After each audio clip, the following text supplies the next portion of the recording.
Okay, today on mailing service we have some engines that need some fixed repair. And the note says, Toby does not run.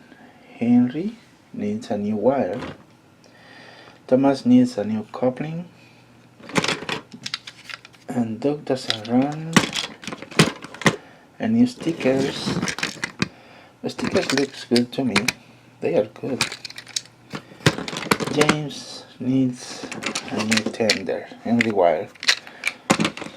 I'll see how much I can do, and I hopefully I can get it in a single video. Let's do it.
I'm done fixing these model engines for Shannon. James has been fixed, new stickers, new tender and battery cover, and rewire. Also Henry has been rewired and new stickers. Thomas, we put a new coupler and clean up the gearbox. Duke has been fixed. It had a broken gear on the axle, and the stickers are okay, so you don't need to change that one, but I will put some sticker for free. Toby has been fixed. The motor wasn't working, and the gear here, the axle gear was broken too, and has been fixed. They are ready to go. Thanks for watching. Over and out.